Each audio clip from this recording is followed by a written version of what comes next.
Hello friends, ఈ video చేయడానికి కారణం ఏంటంటే చార్ధామ్ యాత్ర అయితే ఓపెన్ అవుతుంది కదా ఏప్రిల్ మంత్లో.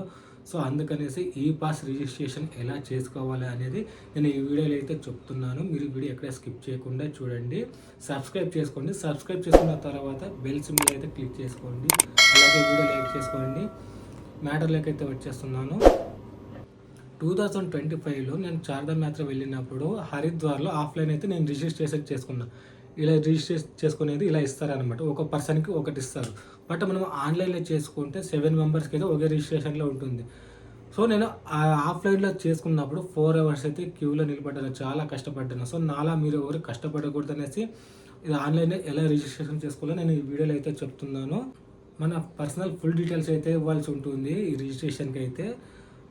ఇందులో మనం చార్ధామ్కైనా వెళ్ళచ్చు. చార్ధామ్ అంటే కేదార్నాథ్, బద్రీనాథ్, యమునోత్రి, గంగోత్రి. లేదు మేము దోధామ్కి వెళ్తామంటే బద్రీనాథ్, కేదార్నాథ్కి అక్కడ అలా రిజిస్ట్రేషన్ చేసుకోవచ్చు. లేదు మేము ఓన్లీ కేదార్నాథ్కి వెళ్ళాలనుకున్నామంటే అలా కూడా రిజిస్ట్రేషన్ చేసుకోవచ్చు. అది ఎలా చేసుకోవాలనేది ఈ వీడియోలో చెప్తున్నాను. ముందుగా మీరు గూగుల్ ఓపెన్ చేయండి. ఓపెన్ చేసిన తర్వాత సెర్చ్ బార్లో మనం గూగుల్ అయితే ఓపెన్ చేసుకొని సెర్చ్ బార్లో చార్ధామ్ యాత్ర రిజిస్ట్రేషన్ అని ఉంటుంది కదా, దాన్ని ఎంటర్ చేసుకుంటే ఇక్కడ ఫస్ట్ వెబ్సైట్ అయితే వస్తుంది కదా, చార్ధామ్ యాత్ర ఉత్తరాఖండ్ అని, దాన్ని ఓపెన్ చేసుకోవాలి. ఓపెన్ చేసుకున్న తర్వాత వెబ్సైట్ ఓపెన్ అయిన తర్వాత ఇంటర్ పేజ్ అనేది ఇలా వస్తుంది.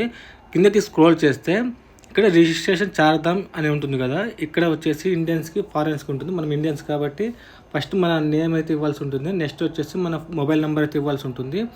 కింద ఇక్కడ మెయిన్ అయితే ఇది గుర్తుపెట్టుకోండి, ఇది టూర్ ఆపరేటర్ అని ఉంది కదా, అంటే మీరు ఎక్కడైనా టూర్స్ అండ్ ట్రావెల్స్కి దాంట్లో వెళ్తే ఇక్కడ వాళ్ళ డీటెయిల్స్ ఇవ్వాల్సి ఉంటుంది. సో మనం ఇండివిజువల్గా వెళ్తున్నాం కాబట్టి ఇక్కడ పాస్వర్డ్ అనేది ఎంటర్ చేసి కన్ఫర్మేషన్ పాస్వర్డ్ అయితే ఎంటర్ చేయాల్సి ఉంటుంది. నెక్స్ట్ తర్వాత సైన్అప్ ఉంది కదా, సైన్అప్ క్లిక్ చేసుకోవాలి. సైన్అప్ అయిన తర్వాత సెకండ్ పేజ్ అనేది ఇలా ఓపెన్ అవుతుంది. ఇక్కడ రైట్ సైడ్లో మై అకౌంట్ అని ఉంది కదా, దాన్ని క్లిక్ చేసుకోండి. క్లిక్ చేసిన తర్వాత ఇంకో పేజ్ అనేది ఓపెన్ అవుతుంది. కిందకి స్క్రోల్ చేస్తే నేను స్టార్టింగ్లో ఇక్కడ డీటెయిల్స్ అయితే ఇచ్చారు కదా, ఇక్కడ చూడొచ్చు. అండ్ ఇంకా కొంచెం స్క్రోల్ చేస్తే రిజిస్ట్రేషన్ ఫర్ టూర్ అని ఉంది, దాన్ని క్లిక్ చేసుకోండి. క్లిక్ చేసిన తర్వాత ఇక్కడ నుంచి రిజిస్ట్రేషన్ అనేది ఎలా చేయాలో స్టార్ట్ అవుతుంది. బాగా చూడండి స్కిప్ చేయకుండా. ఇక్కడ ప్లీజ్ సెలెక్ట్ టూర్ డేట్ అని ఉంది. సో క్లిక్ చేస్తే కొంచెం స్క్రోల్ చేస్తే ఇక్కడ మన డేట్స్ అయితే ఇచ్చింటారు. సో మనం 19 నుంచి 30కి అయితే సెలెక్ట్ చేసుకున్నాం. ఎందుకంటే 12 డేస్ కంటే ఎక్కువ ఉండకూడదు, చార్ధామ్లోనే రూల్ పెట్టారు. సో అప్లై బటన్ క్లిక్ చేయండి. క్లిక్ చేసిన తర్వాత ఇక్కడ నంబర్ ఆఫ్ టూరిస్ట్, సో నేను సింగిల్గా వెళ్తున్నా కాబట్టి ఇక్కడ 1 అని క్లిక్ చేసుకున్నా. ఇక్కడ చూడొచ్చు మీరు నంబర్ ఆఫ్ టూరిస్ట్ పక్కన మ్యాక్సిమం 6 మెంబర్స్ కంటే ఎక్కువ రిజిస్ట్రేషన్ చేసుకోకూడదని. సో లాస్ట్ టైం అయితే 7 మెంబర్స్ అయితే ఇచ్చారు. సో కిందకి స్క్రోల్ చేస్తే ఇక్కడ సెలెక్ట్ అని ఉంది కదా, ఇక్కడ దానిపైన మోడ్ ఆఫ్ ట్రావెల్ ఫర్ ధామ్ అని ఉంది. సో మనము బై రోడా, బై హెలికాప్టరా, బై వాక్ అని ఉంది. సో మనము బై రోడ్ అనేది క్లిక్ చేస్తే ఇక్కడ కింద second one type of transportation ఉంటుంది. ఇక్కడ వచ్చేసి బస్, మినీ బస్ అని ఉంది కదా, private car, taxi, maxi, 2 wheelers అని ఉంది. సో మీరు ఏ వెహికల్లో వెళ్తారో దాన్ని క్లిక్ చేసుకోండి. నేనైతే ప్రైవేట్ కార్ అని ఇక్కడ క్లిక్ చేసుకున్నా. సో ఇక్కడ driver name and vehicle number ఇవ్వాల్సి ఉంటుంది. ఓకేనా, నంబర్స్ ఇచ్చాక డీటెయిల్స్ ఇక్కడ ఫిల్ చేశాక కొంచెం స్క్రోల్ చేస్తే ఇక్కడ ప్లాన్ యువర్ డెస్టినేషన్ ఉంది. సో ఇక్కడ స్టార్టింగ్ యమునోత్రితో స్టార్ట్ అవ్వాలి మనం. సో యమునోత్రి క్లిక్ చేస్తే ఇక్కడ సెలెక్ట్ ధామ్ డేట్ అని ఉంది కదా, ఈ బాక్స్లో క్లిక్ చేస్తే డేట్స్ అనేది గ్రీన్ కలర్లో ఉంటే మనకి ఆ డేట్స్కి అవైలబుల్గా ఉన్నట్లు, రెడ్గా ఉంటే అవైలబుల్గా లేదని అర్థము. సో మనం స్టార్టింగ్ 19 అయితే క్లిక్ చేసుకుంటున్నాం. సో 19 క్లిక్ చేసుకున్నాక ఇక్కడ లెఫ్ట్ సైడ్లో యాడ్ అని ఉంది కదా, ప్లస్ మార్క్, యాడ్ క్లిక్ చేసిన తర్వాత ఇక్కడ ప్లాన్ యువర్ డెస్టినేషన్ అంటే నెక్స్ట్ వచ్చేసి యమునోత్రి నుంచి గంగోత్రికి వెళ్ళాలి. సో ఇక్కడ గంగోత్రి క్లిక్ చేస్తే డేట్ అనేది సెలెక్ట్ చేసుకోవాలి. ఇక్కడ మ్యాక్సిమం 3 డేస్ అని గ్యాప్ పెట్టాలి. ఇప్పుడు 19 ఉంది కాబట్టి మనము 22కి సెలెక్ట్ చేసుకోవాలి గంగోత్రికి. సో 22కి సెలెక్ట్ చేసుకున్నాం. సో నెక్స్ట్ వచ్చేసి ఎక్కడికి వెళ్ళాలి, కేదార్నాథ్కి వెళ్ళాలి. సో ప్లస్ యాడ్ అని ఉంది కదా, మళ్ళీ దాన్ని క్లిక్ చేస్తే ఇక్కడ ప్లాన్ యువర్ డెస్టినేషన్ కేదార్నాథ్. ఓకేనా, ఇక్కడ డేట్ వచ్చేసి 22 అయితే యమునోత్రికి సెలెక్ట్ చేసుకున్నాం. సో మనం 25కి అయితే ఇక్కడ కేదార్నాథ్ క్లిక్ చేసుకోవాలి. సో కేదార్నాథ్ క్లిక్ చేసుకున్నాము. కేదార్నాథ్ తర్వాత ఎక్కడికి వెళ్ళాలి, బద్రీనాథ్కి వెళ్ళాలి. బద్రీనాథ్ ప్లస్ మ్యాగ్ యాడ్ చేసి మళ్ళీ ఇక్కడ ప్లాన్ యువర్ డెస్టినేషన్ ఉంది బద్రీనాథ్. ఇక్కడ డేట్ మీకు ఐడియా రావచ్చు, ఎందుకు డేట్స్ 3 days గ్యాప్ పెట్టచ్చు. ఇప్పుడు నేను శాంపుల్గా చూపిస్తాను. ఇక్కడ 24 అని ఉంది. ఇక్కడ చూస్తారు కదా, the difference between the selected dates Kedarnath and Badrinath most be 2 days for or more అని ఉంది. సో మనము 25 సెలెక్ట్ చేసుకుందాం.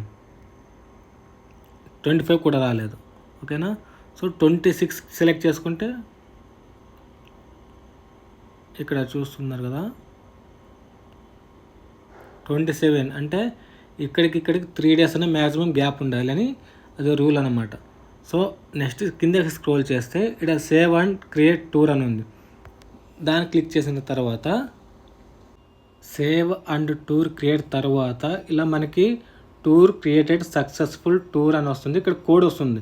ఈ కోడ్ అనేది ఒక మనకి పాస్వర్డ్ లాంటిది. సో మీరు దీన్ని స్క్రీన్ షాట్ తీసి పెట్టుకోండి, ఓకేనా.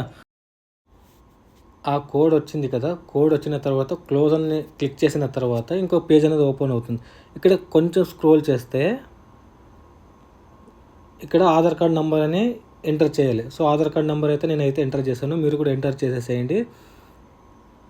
నెక్స్ట్ స్క్రోల్ చేస్తే ఇంకా కిందకి స్క్రోల్ చేస్తే ఇక్కడ name, age, gender and Aadhaar card number and email, address అన్నీ ఇక్కడే ఉంటాయన్నమాట. ఇక్కడ సిటీ నేమ్ అయితే ఎంటర్ చేయాల్సి ఉంటుంది. ఇక్కడ district name, state, country and mobile number అయితే ఎంటర్ చేయాల్సి ఉంటుంది. ఇంకా కిందకి మీరు స్క్రోల్ చేస్తే ఇక్కడ ఎమర్జెన్సీ కాంటాక్ట్ డీటెయిల్స్ అని ఎంటర్ చేయాలి. అంటే మీరు జర్నీకి వచ్చి ఉంటారు, సో మీ ఇంట్లో వాళ్ళ నెంబర్ ఇవ్వాల్సి ఉంటుంది. సో నేనైతే మా మదర్ నెంబర్ ఇచ్చాను, మదర్ ఫోన్ నెంబర్ అయితే ఎంటర్ చేశాను. సో మీరు కూడా మీ పేరెంట్స్ నెంబర్ అయితే ఇవ్వండి.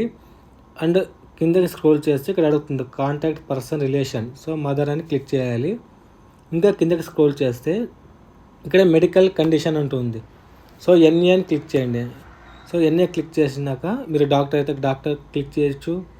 సో కిందకి స్క్రోల్ చేస్తే ఇంకా selected vehicle details for the pilgrim ఉంది. నేనైతే బై వాక్ అని పెట్టుకున్నా, ఓకేనా. సో కిందకి స్క్రోల్ చేస్తే upload passport size photo. So ఇక్కడ అప్లోడ్ అయితే ఆధార్ కార్డులో ఏమైతే ఉంటుందో అది ఇక్కడ వచ్చేసి ఉంటుంది. సో ఇంకా కింద స్క్రోల్ చేస్తే ఆధార్ ఫోటో వెరిఫైడ్ అని ఇక్కడ గ్రీన్ సింబల్లో వస్తుంది. ఇంకా అలాగే మీరు స్క్రోల్ చేస్తే ఇక్కడ అంటే మెయిన్ ఫోటో రీసెంట్లీ ఫోటో ఇవ్వాల్సి ఉంటుంది. ఇచ్చిన తర్వాత స్క్రోల్ చేసిన తర్వాత ఇక్కడ వెరిఫికేషన్ అయితే కంప్లీట్ అయ్యింది. ఇక్కడ have you already arranged your accommodation. So లేదు, మీరు అకామిడేషన్ బుక్ చేసుకుంటే చేస్తూనే వచ్చచ్చు. నేను బుక్ చేసుకోలేదు కాబట్టి నో అని అయితే క్లిక్ చేసుకున్నా. సో ఇక్కడ కింద రైట్ సైడ్లో ఫినిష్ క్లిక్ చేసిన తర్వాత సో ఇలా యూస్ఫుల్ ఇన్ఫర్మేషన్ ఇది కూడా మీరు స్క్రీన్ షాట్ తీసి పెట్టుకోండి, ఓకేనా. ఇక్కడ డౌన్లోడ్ పీడిఎఫ్ అని ఉంటుంది కదా, ఇక్కడ క్లిక్ చేయండి. క్లిక్ చేస్తే డౌన్లోడ్ వస్తుంది. డౌన్లోడ్ బటన్ క్లిక్ చేయండి. సో డౌన్లోడెడ్ యాత్ర రిజిస్ట్రేషన్ అని నాకైతే నోటిఫికేషన్ వచ్చింది.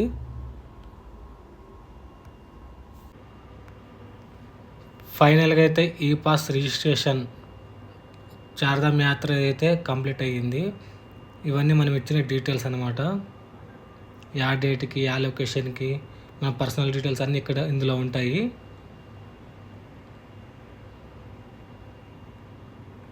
చూసారు కదా, ఇంత ఈజీనే ఈ పాస్ రిజిస్ట్రేషన్ చేసుకోవడం. చాలా కష్టపడే అవసరం లేదు. మీకు వీడియో నచ్చితే సబ్స్క్రైబ్ చేసుకుని లైక్ చేయండి.